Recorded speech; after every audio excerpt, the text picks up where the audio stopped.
Okay, all right. I think everybody's here that signed up, so I'm excited about this group because this is kind of a topic that, when I think of palliative care before I knew any better, it was like hospice, right? But there's so much more to it, and I know like the tiniest bit. So that's why Dr. Chakraborty being here is amazing. She is specializes in hospice and palliative care. And so today she's going to talk to us about palliative care. Right, and she wants it to be really casual, so discussion type. I'm sure there's information to put out there. If you could limit your questions to be general more so, or a quick, if it's a quick one for your own individual situation, okay, but in general, like, let's try and make it a conversation that we can all use the information from. And I'm going to lock the door so no one else gets in and carry on. I'll be right back. Thank you so much for being here. No worries. So hi, everyone. Hello. I'm Dr. Chakraborty. Most people refer to me as Dr. C. I'm probably the only one in town with that last name. And I'm a palliative medicine doctor. I work at St. Vincent Hospital and I'm mostly associated with their cancer center. However, I also predominantly work in the hospital and see a lot of other serious illnesses. And I was trained at Dartmouth Hitchcock Medical School in New Hampshire. So that's where I got my fellowship training from. I'm originally actually from Toronto, Canada, and so my husband's from New York City, and we kind of settled in Erie as a halfway point between our family members. And so that's how I got to Erie. I just want to start off with a little bit of an icebreaker, just so I can get to know everyone. If everyone could just tell me their name and then the best thing they smelled today, and I'll go first. So you have some time to think about your options. The best thing I smelled today was a cranberry and orange scone. We could go this way too. Put under pressure. Name and the best thing you smelled today. Dave Slabowski, I smelled some ground turkey and cheese after it melted in my toaster ovens. I had it for lunch. I'm Mallory, and it was my perfume. That's always a good option. Kevin, and someone else's perfume. Okay. Point when you said that. I was going to say I'm an LMS perfume. Okay. And I'm supposed to say my name too. Yes. Oh, yep. I'm sorry, Rhonda. Nice to meet you. That's Kevin. Oh, did you say Kevin? Yes. We don't know. Andrea, and it was probably peach Bellini candle. I lit the last night dinner smell still in my house. Yeah, I can fish, so I know how that feels. My name's Lori, and it was the chocolate chip confusion. We were just talking about diabetes. Wow. My name's Mary and it was my cat. Okay. Didn't have an accident or anything, did you? No. Good. Just the smell of Yeah, it. just That comfort. My name is Joan, and I would say it's probably an air fryer chicken legs. Oh, that sounds Yeah. really good. You guys are making me hungry. Kathy, my name is Kathy. Not Karen. Yes. Kathy with C. And I smelled the rain. Yeah. Yes, I just recently learned that smell that the rain gives when it hits the dirt, it's called petriorch. Oh, Apparently really? there's an actual term for it. Not surprised. Oh. Denise, fresh cut flowers. So that's very nice. Chris, when I came home, chicken Portland blue. Oh, yeah, that sounds really good too.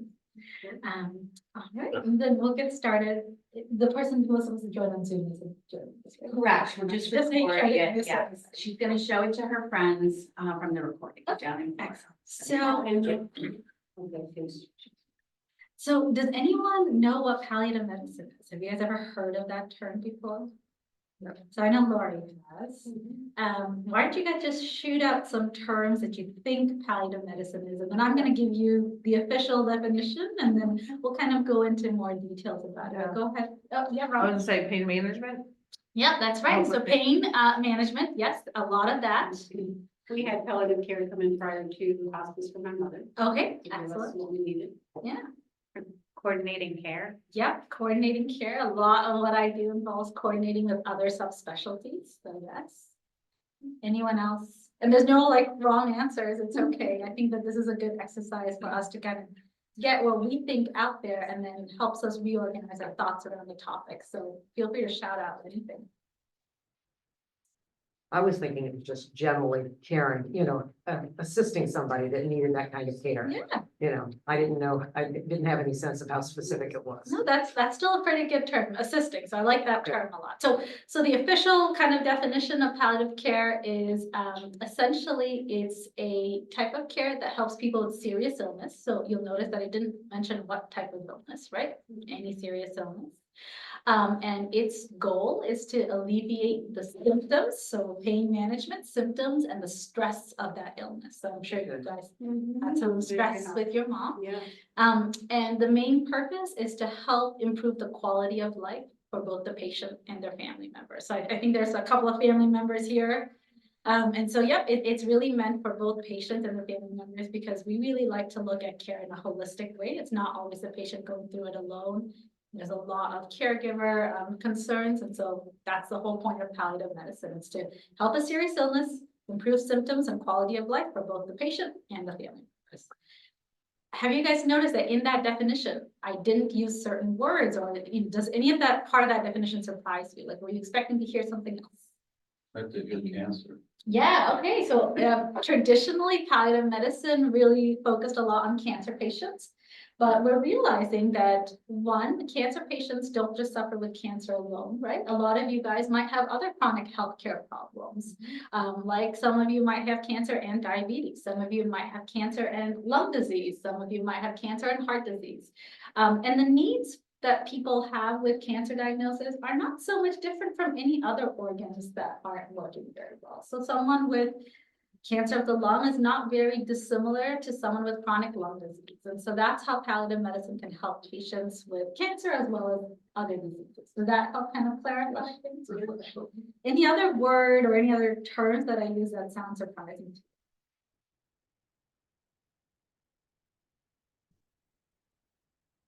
Well, we can just dive right in. Does anyone have any specific questions for me before I kind of talk about the types of things that palliative can help with?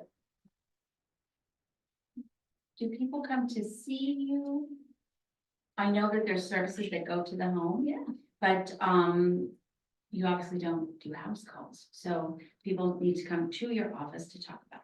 Correct. So I am currently housed at the AHN Cancer Institute at St. Vincent Hospital. And so people usually make appointments with me in that clinic. Unfortunately, that is a specific cancer clinic. And so people who don't have a cancer diagnosis but have other medical problems that are serious are not able to see me in that clinic. It has to be somebody with a pre-existing cancer diagnosis. And they can come and see me in two ways. One is they can typically call their primary care doctor and ask for a referral, and they'll put that into me. Or the oncology groups that I work with, they see patients and they think, oh, you know what, I think this patient would really benefit from the services. So the patient has asked me, they can put it. I will occasionally have patients call me directly. I think my phone number can be Googled, to be honest. However, I'm not very good at scheduling or even being able to open my schedule. I'm a little tech unsavvy. So usually when they do call me, I refer them to the cancer center direct line, and then the front desk staff helps schedule people. But that's really, I'm sorry, go ahead. Do you have to, like, if you're getting treatment down in Cleveland, can you be linked to? Yeah, as long as they've established with one of the doctors at the St. Vincent Cancer Center. So if they've even seen them once or like gotten some infusions from them, then they're able to see me. And this has nothing to do with personal choice or anything. It has to just do with how so the building leases my services, and therefore the building has to bill patients, and the patient has to be established for the cancer center. So I do have some patients who get a lot of their care at the Cleveland Clinic, but they also see one of our doctors at St. Vincent, and so they were able to get into the clinic.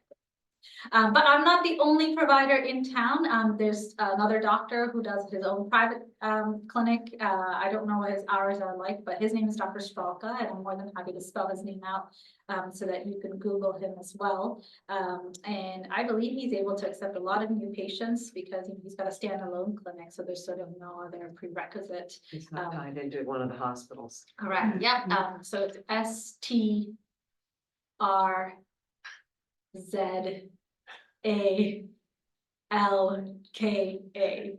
I know it sounds like a lot of letters, but I promise you that's correct. Okay. And so, yep, and he's actually I read that. working really hard at, trying to open up, you might have seen some of his billboards.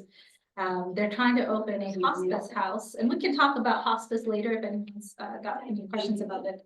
But he's trying to open up a hospice house that I think is called Julia Hospice House. If you've seen those billboards around anywhere, that's Dr. Strelka. And then I'm trying to think if,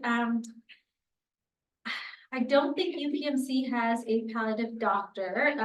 They've got a program in their hospital, but I used to know the NP who ran it, but she left a couple of years ago. So I'm so sorry, I don't know any kind of direct contact with the UPMC health system, but My daughter was UPMC, but it was from, she had been sent to Pittsburgh Hospital. I see. And so her palliative care was out of Pittsburgh. yeah, And so she had a, travel a little bit, yeah. or just, they made her make phone calls. Okay, And so they were then able to do remote they visits. kind of connected through doctors here and they kind of made it work. Great. And then maybe once every 3 months you'd have to go down. Yeah.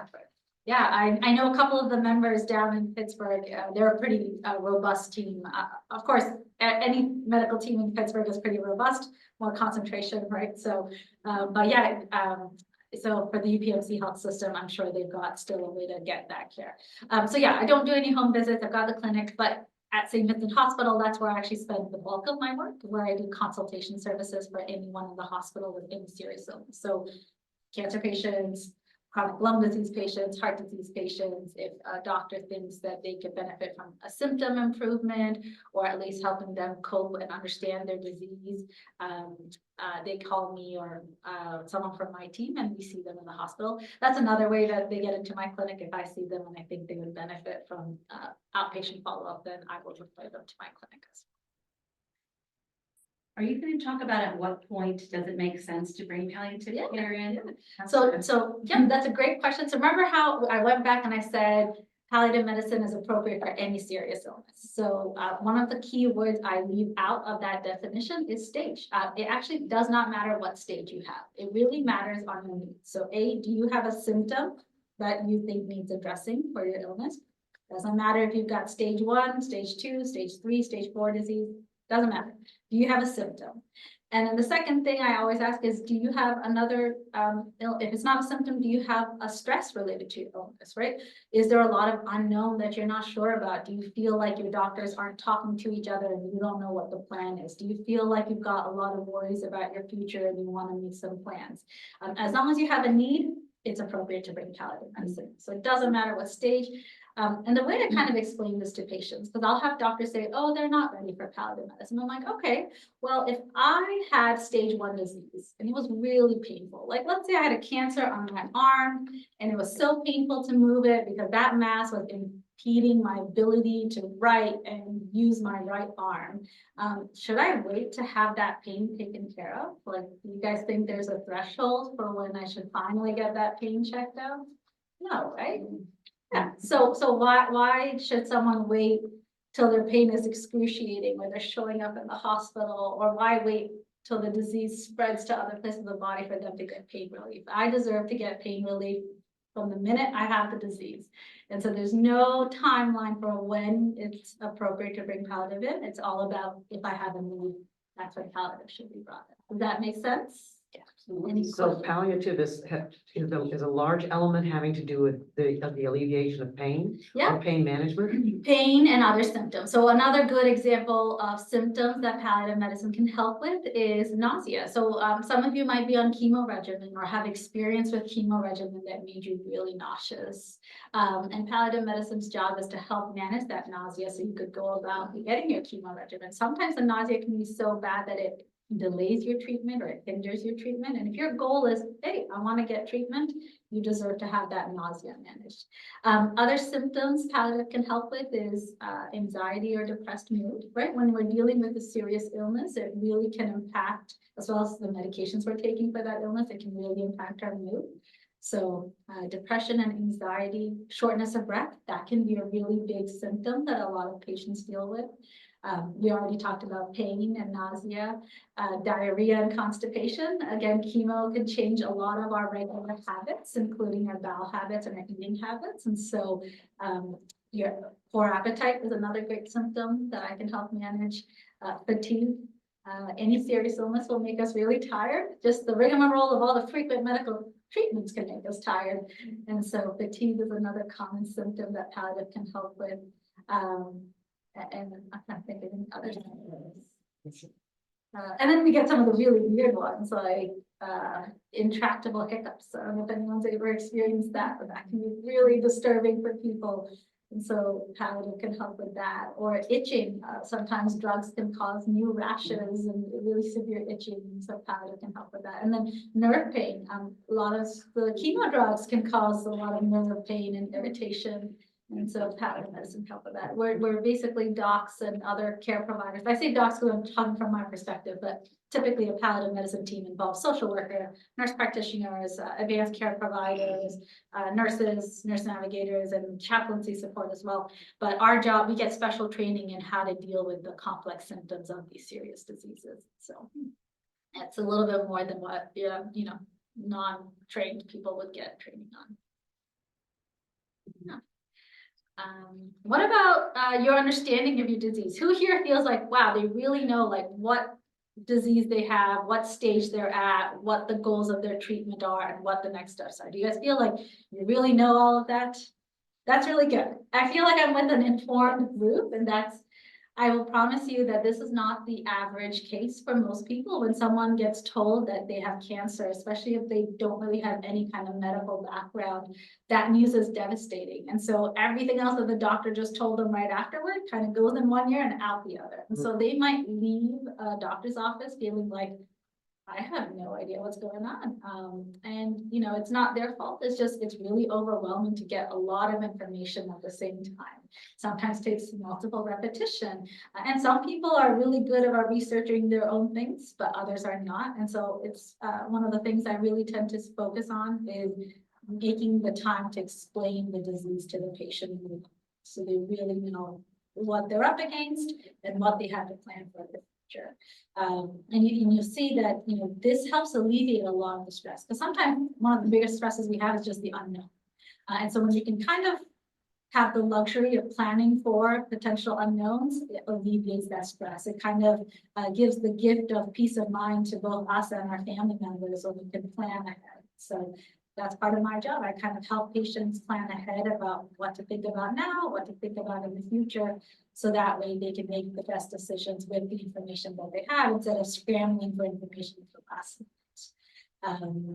I was actually hoping to talk to you guys about something that you can do to help prepare yourself in the future, because this is something that applies to every single person in the United States. Doesn't matter whether you have a serious disease or not, but it's really important that we, pick people we trust to make decisions for ourselves. A lot of people have great advice about financial stuff, but I'm here to talk to you guys about the medical piece of it, which is a lot of us need to make important medical decisions about our care as things happen to us, as we age, as we get sick. We don't know what illnesses will affect us in the future. And we have to make these very tough decisions in moments of crises. And so it's really important for us to spend time with our families or people we trust to kind of outline, hey, if I couldn't make a decision on my own, this is who I trust to make decisions for me. These are the types of decisions I want. And so that's another part of my job. I help people plan for their future. Like a financial advisor, but I have no financial background, more like a medical advisor. Any other questions about any of the things that I'm talking about? Yeah. So I know a lot of us have like secondary things that arise from treatments we receive. Yeah. And I know one of the biggest problems is especially like I get a lot of my treatment in Cleveland, but then I don't want to go for like absolutely everything. Do you help coordinate, and you may have answered this and it went over my head, doctors for secondary treatments that come up, like endocrinologists or like other scans that we need or lung damage that's done? Yeah, so I can help coordinate a little bit of that. So for example, if your predominant complaint was shortness of breath, right? And I'm trying to manage that shortness of breath, but I think it needs a little bit more investigation. Then yes, I will refer out to a lung specialist who might be able to dig into what's driving this shortness of breath and what else can be done for it. So yes, I will coordinate that. However, the best person to probably help get all of that together is usually something like an oncology navigator. That's usually an RN who has the ability to reach out to a lot of the various offices and coordinate that care. No specialist. When it's a specialist, that sometimes may like be from now to August till you can get in. Yeah. Are you guys able to help get them in sooner No. by calling? Yeah, no, unfortunately, usually not. And the main reason is because I don't, if it's like a local specialist that I know that follows, like, let's say I'm sharing a patient with another doctor and I'm starting to notice a big problem. In those cases, I'm usually able to get them sooner, but if it's like someone you're waiting to see that doesn't have a relationship with you yet, doesn't know you yet, I don't have any special powers to get them to see you sooner. And the same thing is true for me. I'll be very honest, I only work 1 day a week in the clinic. The rest of the time I'm in the hospital. And so you can imagine with me being available 1 day a week, my wait list is a little bit longer than what I prefer. That's I'm constantly arguing to have more staff because I think that there's a huge need in the Erie community. But we're limited with some of our resources, and so we have to triage and figure it out. But to answer your other question, Kim, I'm so sorry. So as far as home services, some of the local home health agencies are able to do some home palliative medicine treatments. Interim home health, I think, used to be able to do it. You do one right here, yeah, you do. Yeah, and I don't work for any of these agencies, so it really, I might be just misspeaking, and there might be a lot more than I'm aware of. But that might be something to inquire about when you're looking at a home health agency, if they're able to provide that service. And then I think there's maybe other services. So again, most of the time you might be seeing palliative medicine in a hospital encounter, like if you got admitted with an issue, and that makes sense, right? People get admitted when they have an acute medical issue that is also their pain was really bad and you needed to be hospitalized. It would make sense for you to see a provider there, but ideally, I hope that there's more opportunities to meet them in the outpatient setting, just like your regular doctors that you go for checkups, to kind of help coordinate that care. That's how palliative medicine is best executed. They work, they always work side by side, your regular doctors for your cancer or any other serious illness. And our job is to coordinate the care so that it's as best of care as we possibly can. Say you're in St. Vincent's Hospital and you're like admitted, and like my daughter was in Pittsburgh. If you're here in Erie and you're in St. Vincent's, is there a palliative that would step in from the hospital? And Yeah, that would be me That's usually, you. So or you're in the one of my. So you're in the hospital 4 days a week. So it's easier to get a hold of palliative care if you're actually in the hospital. Yeah, and I believe there's a consultation service at like UPMC, Hammett too.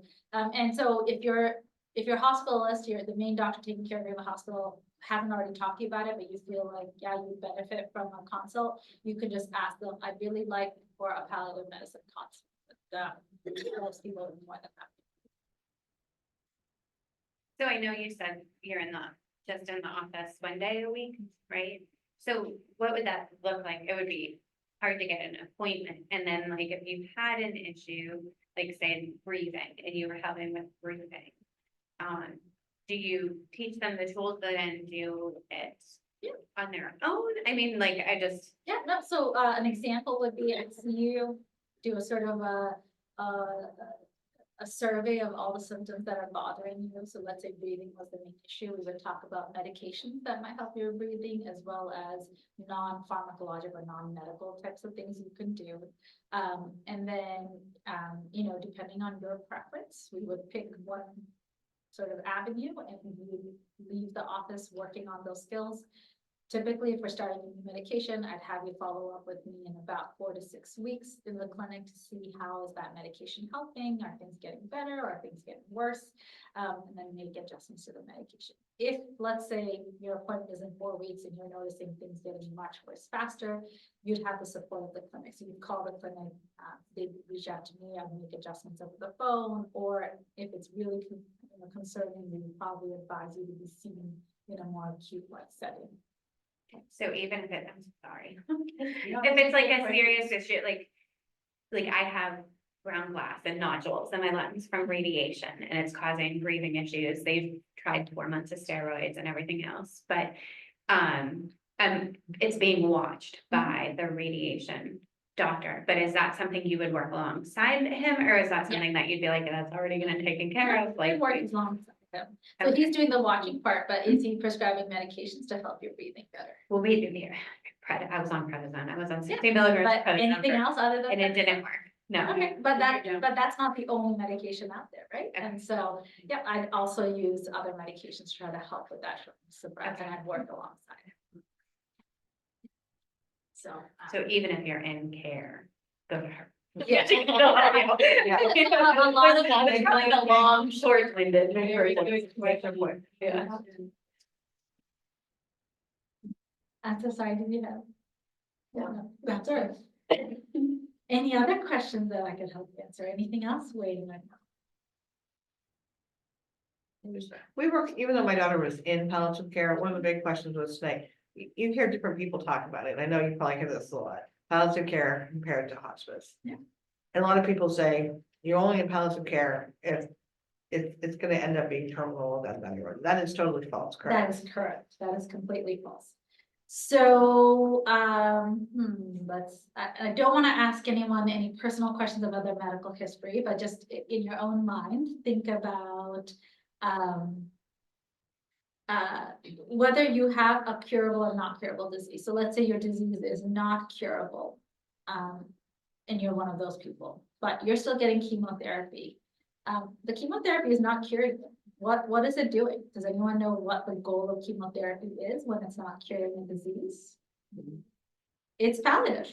That's exactly what they call it. They call it palliative chemotherapy. So guess what? Some of you might already be receiving palliative medicine and you don't even know it. Chemotherapy's job when it can't cure a disease is to help alleviate the symptoms of the cancer. So try to improve the quality of life, try to slow it down, but we accept that we can't cure it. But doesn't mean we don't give you the treatment to try to make you feel better. And that's palliation. Palliation literally means to cloak from suffering, or, to kind of alleviate a symptom. So, patients who are getting chemotherapy are still appropriate for palliative medicine, even if you were getting curative treatment. Again, I kind of use that analogy.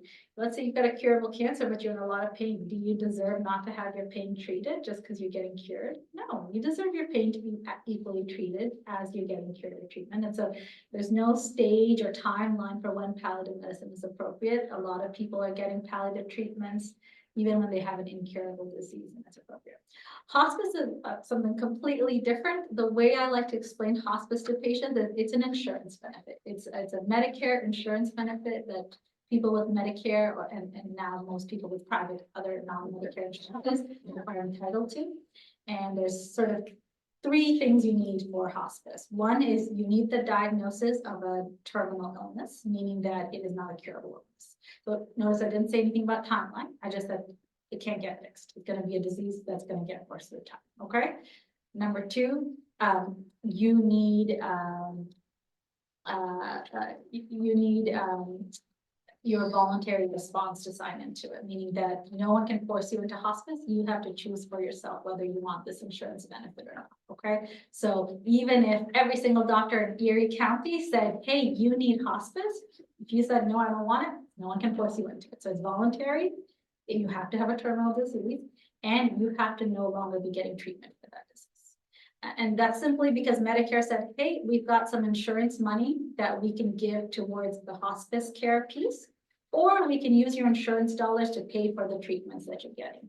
If you choose not to get treatment anymore, then great, we should use that money for your hospice. But if your choice is, I still want to get treatment, then it makes more sense to use your insurance dollars to pay for those treatments. So that's it. That's all hospice is. I say that's all, but it does a lot of good for people. Hospice is a great benefit. It's done wonderful things for patients in the community. And it is really about getting a lot of good care to patients in their home life settings, so they're not constantly coming in and out of the hospital when they have a terminal disease that has a lot of burden for them. So a hospice is wonderful, but I want to be really specific. It's really an insurance benefit that everyone is entitled to. You have to voluntarily choose to go into it, so no one's gonna force you into hospice. You have to have a disease that it's appropriate for, so you know a disease that's not gonna get better. You have to choose no longer to be getting treatment. And so if your goal is, I wanna keep getting treatment, you're not gonna get accepted to hospice. Hospice isn't right for you. People shouldn't be referred to hospice. Does that help kind of clarify? Yeah, we were just getting all kinds of mixed signals, from down there, but we were UPMC, we got switched to Allegheny, and so it was just two different palliative cares. I think Allegheny doctors explained things a lot better. They were a little bit more, their palliative doctors cut down and explained things more, where UPMC didn't. The Allegheny doctor sat down and was explaining what all the other doctors were talking about, where UPMC was just a big mess and was confused, we didn't understand anything. Yeah. And at Allegheny, they kind of explained what was happening. They brought doctors in and palliative sat with us as they talked and explained. If we didn't understand what the doctors were saying, they were trying to explain it to us. But we really didn't understand about the terminal, the hospital. Like, it was very confusing of like, where did palliative come? Did you have to be terminal? Did it, we were very confused of the terminologies. And I mean, she was terminal, but I'm just for future reference, I was just curious, like. Yeah, and terminal is a really big word, like everyone has different definitions of terminal, so I don't want you guys to get really scared when you hear that word, but to some people, terminal means, hey, we're worried you might only live a couple more weeks, right? To some people, terminal means, hey, this disease is not curable, it's gonna get worse at some point. We don't know if that one is 1 year, 5 years, 10 years, or just not curable, but they'll use the word terminal because it will be a terminal event eventually. And so when you guys hear that word, it's probably a good idea to clarify what do they mean by that. And that's another way that palliative medicine helps. Remember, we talked about coordinating care, making sure that what you're being communicated to, that you understand. Some doctors might use certain languages that is not very clear for you. And so one of the things palliative medicine helps with is making sure that we're speaking in a language that you understand. We have the luxury of doing that because our visits tend to be a little bit longer. So we're able to kind of sit with patients and their family members and make sure that everyone's on the same page, because you need to make important medical decisions about your care. You deserve to know what the doctors know so that you make an appropriate decision based on that information. But yeah. So again, like I said, not to pry into anyone's personal medical history, but some of you might be getting palliative chemotherapy for a cancer that's not curable. And the plan might be to continue this indefinitely for many years to come. But guess what? You're still already getting palliative care. And so, if you don't feel like, oh, I'm not terminal, that's great. You shouldn't be terminal to get palliative care. You deserve palliative care as long as you have a serious illness. It doesn't matter the stage. And I think that's good to know, because I think some people hear palliative and they get scared. Yes, yeah. Do I look that scary? Yeah. No, that palliative doesn't mean. That's one of the biggest feedbacks I get when I see patients in the hospital after my visit. They all breathe a sigh of relief and they're like, we're so glad you came. We were really scared. And I always tell them, I'm like, I don't look that scary, do I? But it's a little running joke I have in the hospital. I'll ask a question for a friend that didn't feel well, and that's why she's not here. Okay. She had her treatment with her cancer that she had, and she's past that, but she has a lot of residual, whatever you want to call it, health issues because of chemo. In her case, it's GI, and she's having issues and stuff. And she's been checked for so many things that they found out what it is, and she's still in that, like she could use an advisor, navigator, or something at this point that it would be something that. Yeah, that's so I don't have currently a nurse navigator. So I would love to offer that service, and I wish I could, but I don't. However, I think she would probably benefit from some kind of RN navigator, especially if it's a lot of GI issues and Yeah. be someone from the GI subspecialty too. Yeah, you know, with cancer and their therapies, we're discovering new cancer therapies every single day. I literally mean drugs that I learned in medical school about 10 years ago are now completely sometimes obsolete, and the new therapy that have come out are really changing the cancer game. Patients are living a lot longer with their cancers, but with these new therapies, we're also slowly discovering a lot new side effects. Everything's got its benefits and its risks, and every time we're making a decision about our treatments, we're always weighing the benefits versus the risks. And the truth is, we haven't figured it all out yet. And so it's not uncommon for people to develop new symptoms or side effects and long-lasting side effects. It's one of the downsides of kind of accepting these treatments. And these treatments are doing wonderful things, but you know, that's again another way. So remember I talked about one of the pieces of one of the works that I do is I help patients make important decisions about their future. This is it. We talk about treatments and we really weigh the pros and cons of the treatment, potential risks and potential benefits, and help them make a decision that might best align with their goal. And so that's why they call it practicing medicine, because we're still practicing and figuring it out.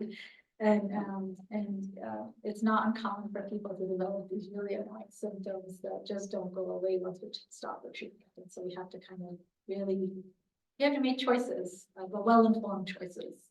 And this is why you deserve to be sort of in the driver's seat when you're making choices about your healthcare. Because it's your body, it's happening to you, right? Me as the doctor telling you to take this drug, it's not going to be affecting you, it's going to be affecting you. And so you deserve to know what it's going to benefit and what it's going to harm. I'm trying to trust my doctor and nurse navigator. I mean, give them the benefit of the doubt. I push back sometimes and say, okay, this is what I'm experiencing. Oh, I don't like that or something like that. I mean, they need to hear that. But the side effects from post chemo, like you were mentioning, the neuropathy in the feet, now going on almost 3.5 months, and oh, sometimes that goes on for a while, and those kind of answers, they're not functional. What do I do? Well, we'll try this drug. Well, it makes you very sleepy. Okay, now we'll try this drug. Yeah, it doesn't quite not doing it. I don't know where it ends, whether any drug will ever totally.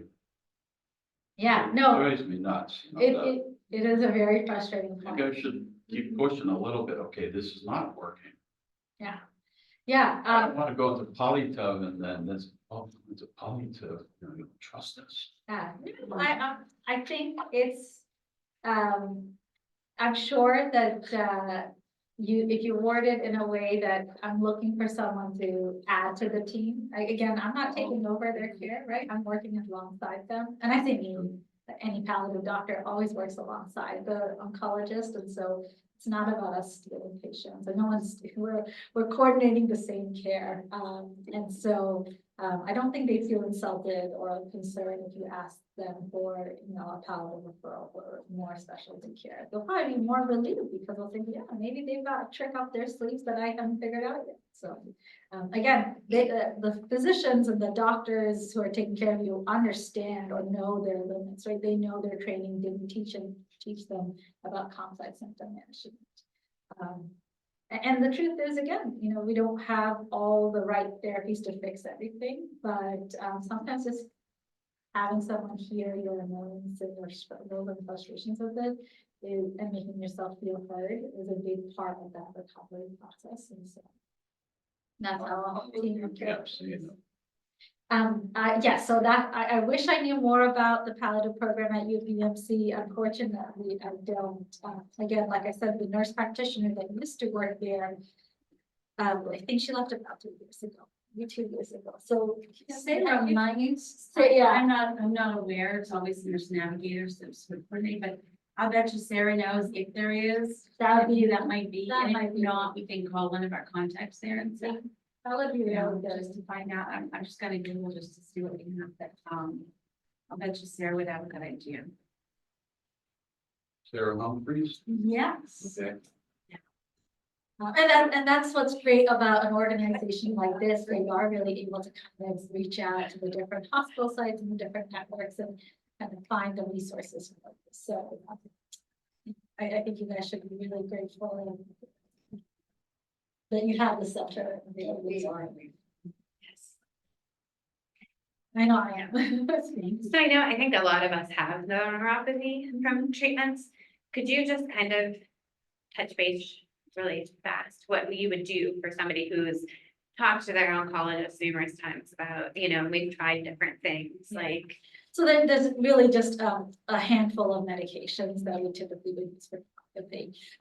Some neuropathies get better with stopping the treatment, and then some neuropathy is permanent damage. A lot of the oncologists are familiar with, like the first 3 sort of line of drugs that we typically use for neuropathy. And then palliative medicine probably knows about the 6 additional drugs that we can use for neuropathy.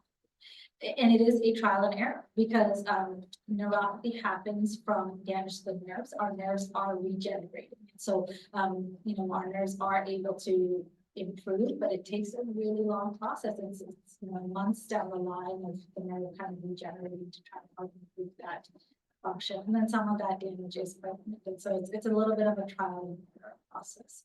But the difference you'll find is palliative medicine probably escalates the treatments a little bit faster just because we have that experience. Whereas your oncologist, again, might know only the first 3 drugs to really say that might stop. And then physical therapy and occupational therapy is another really great tool for managing neuropathy, as well as mindfulness and practices like massage and Reiki. And I say this because, again, a lot of the neuropathy, so a lot of pain management is actually distracting your nerves from the pain, right? And so activities like Reiki distracts your nervous system, so that nerve pain is the thing that you're focusing on.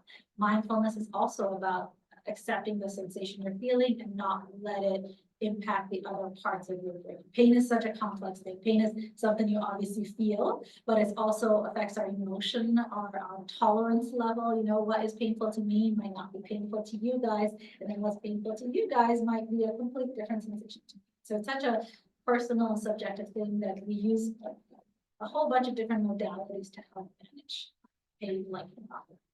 And then keep in mind, neuropathy, one of the main issues is not even pain, it's just numbness. And that's how occupational therapy can really be helpful, or physical therapy, because when we're numb, it's harder for us to do the daily tasks, right? Like a lot of patients will complain, holding a hot cup of coffee every morning is like excruciating for me, very difficult for them, that nerve numbness or weird sensation again, the temperature, feelings. And so occupational therapy can help provide tools or different ways to hold the cup to kind of properly.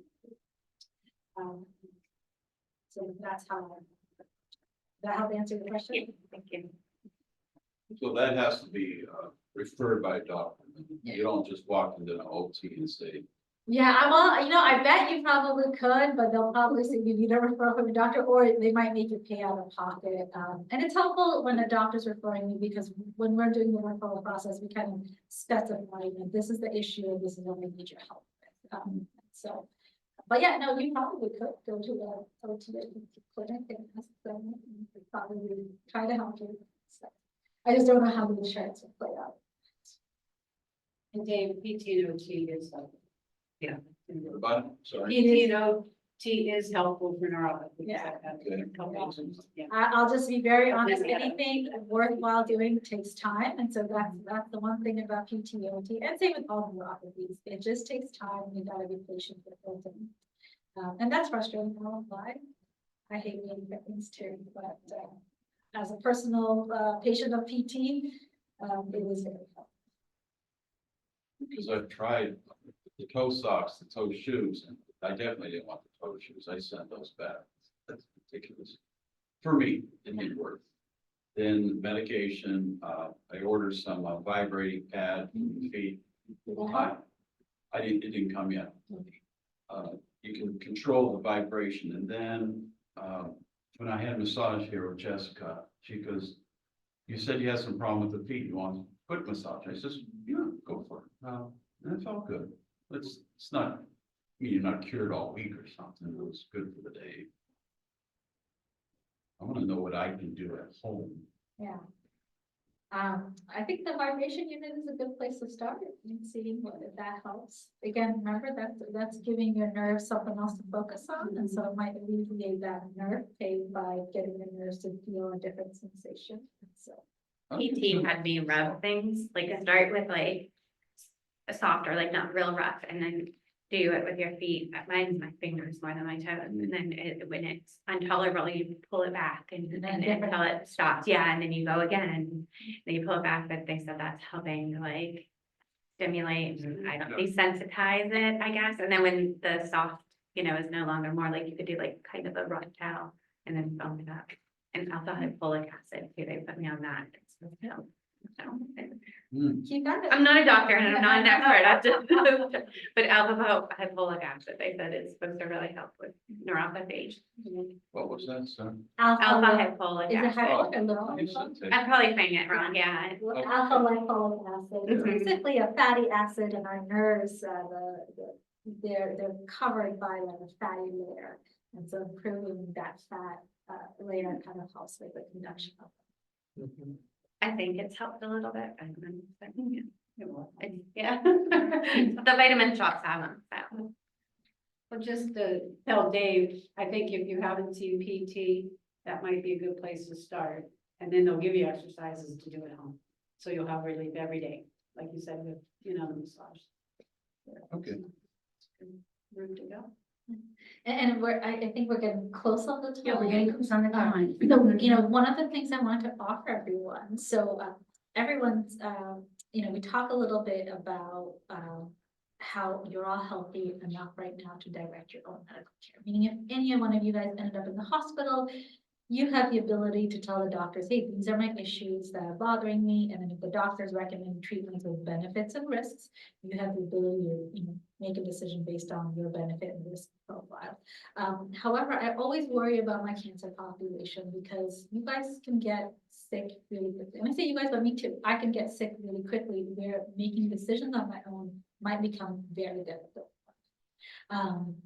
And we see this phenomenon happen a lot in the hospital when patients come in and their brain doesn't function as well when their body is dealing with the stress of these illnesses, right? And so it's really important to start thinking now when you're still healthy enough to do this about if I have trouble making decisions for whatever reason. Let's say I banged my head and I'm unconscious and I can't make a decision while I'm unconscious. Who do I trust most to make medical decisions for me? We think about doing this stuff with finances all the time, right? A lot of us have worked on our wills and taken care of that and never thought about it since then, but we never think about doing it for our own health. And that's actually probably more important than our finances.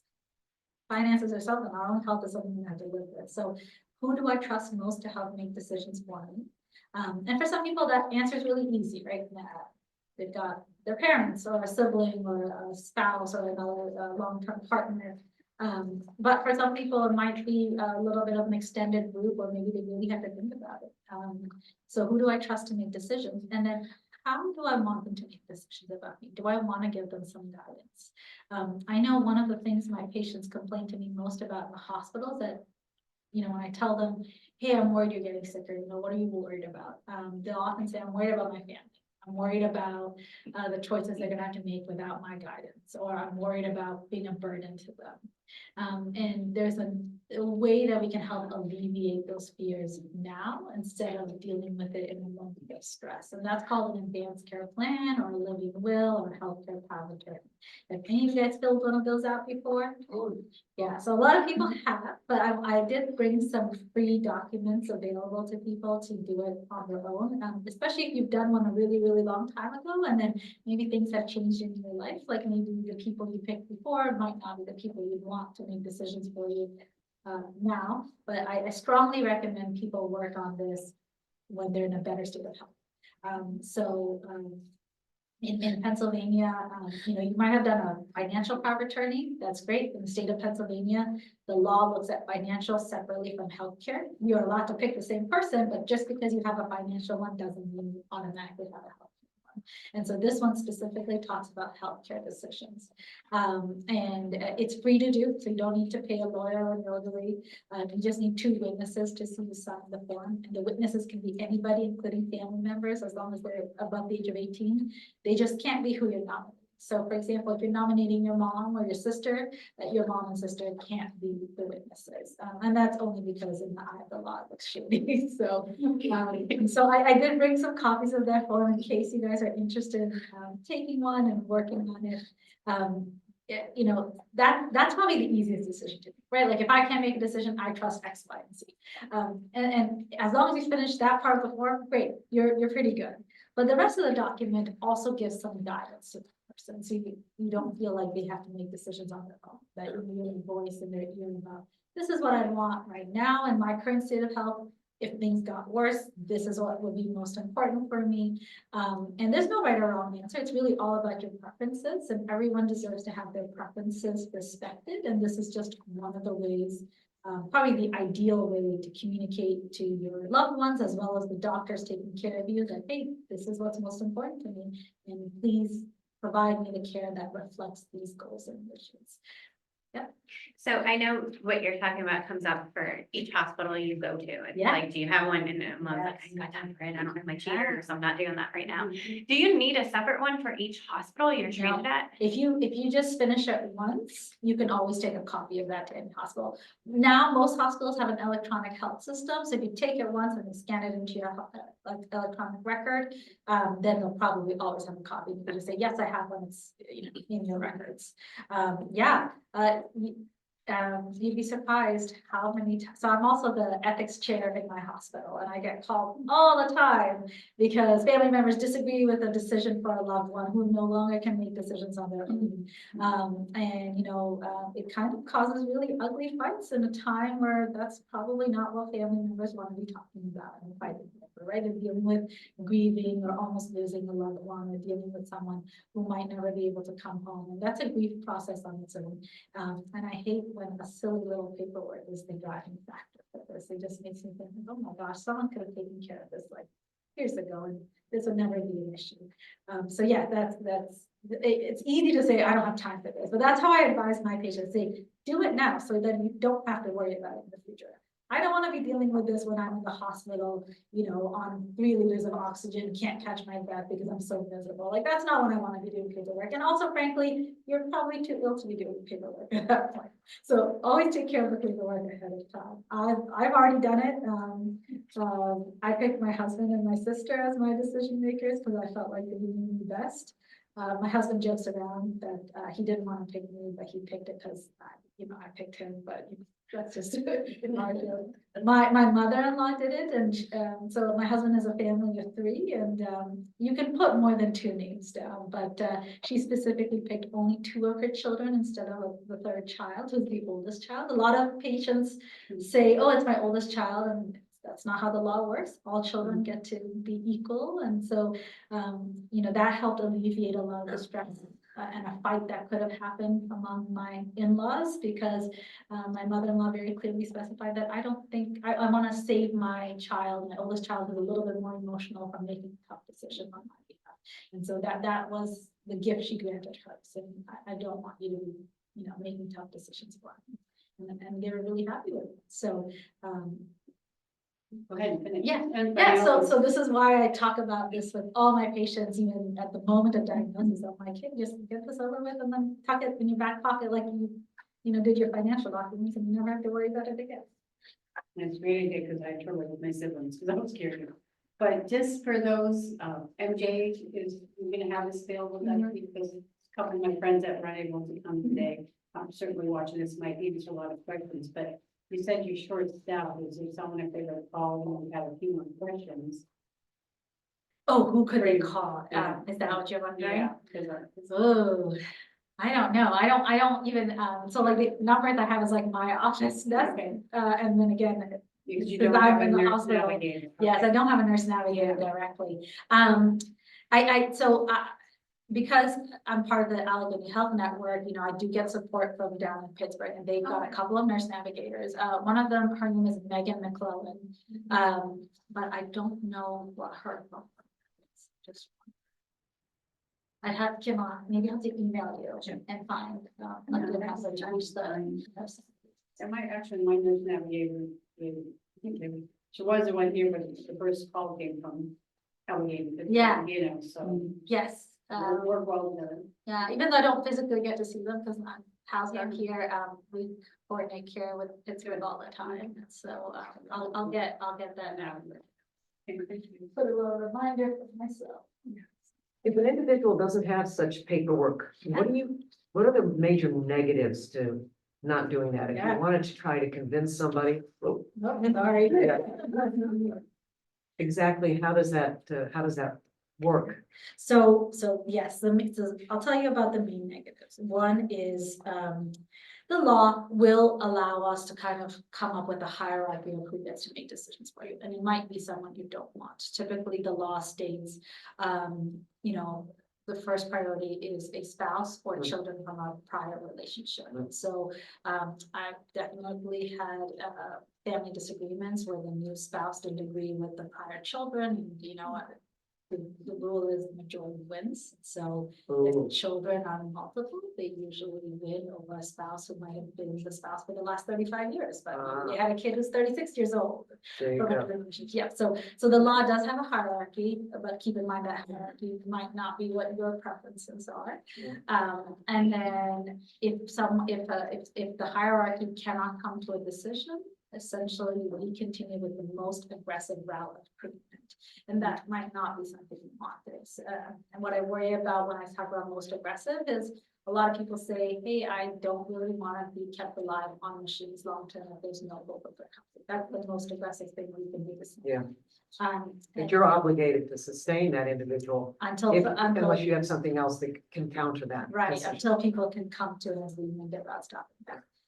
The second thing is that if you, the law also always errs, like I said, on the most aggressive side of treatment. So if someone can't come to a decision, or if you can't say that, you've written your preferences down about treatment preferences, then we always pick the most aggressive route. And again, that puts you at risk of maybe getting things done to yourself that you really didn't want to. Yeah. Now, for some people, that's what they wanted, and great, but we have no way of knowing, so we just pick always the most aggressive route. And so this form really kind of helps people talk about, the nice thing about this form is it really gives you the opportunity to talk about things you're willing to go through now, and then things you might change your mind about as you get older or sicker. I know I've got certain preferences right now, but I know if my health changed, my preferences would change, right? My priorities would change. If someone told me that, doc, you have an incurable disease that's going to limit your life expectancy to less than 6 months, I know for a fact I wouldn't be going to work for those 6 months, right? I'd probably be on a cruise with my family and enjoying the rest of my life for those 6 months. And so I would choose very differently. This form kind of allows you to kind of outline. And the form talks in vague enough terms that no one can predict what kind of decisions we have to make, but it gives sort of a good baseline guidance so that in the future, if my husband's making a decision for me, he can look at that form and say, hey, look, she said, if this happened, like if she got really sick, she'd want this, but this is where she got it, and then he could make the guidance. So yeah, we talked about the negatives. The negatives is one, the law dictates that we pick a decision maker that you didn't really want. Two, the law dictates that we pick the most aggressive treatments until someone can come to an agreement, and so that might put you to do things you don't want. And the third and most negative thing, and I think this is the most important, is that the family members I'm talking to, their biggest complaints are, I wish I had talked to my loved one about this for a year. I wish I knew what to do. I'm feeling very conflicted. It's hard to make a decision for somebody else when you have no sense of what they really would prefer. Yeah, exactly. And culturally, we don't really love talking about what if things get worse. Yeah. And so again, these patients or their loved ones have no idea. They really say, I never talk about it. I don't even know if I'm making the right call. And that's a burden that they're going to have to live with.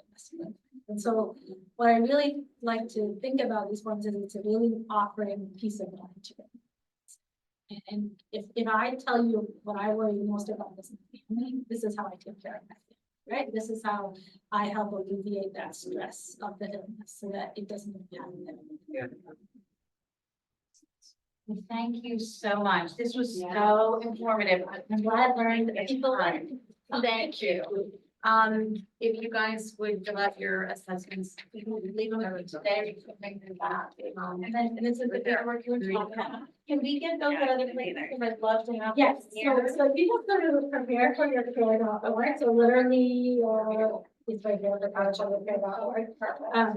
You can print them out, I just made a whole bunch of extra copies. The first one is I find it good if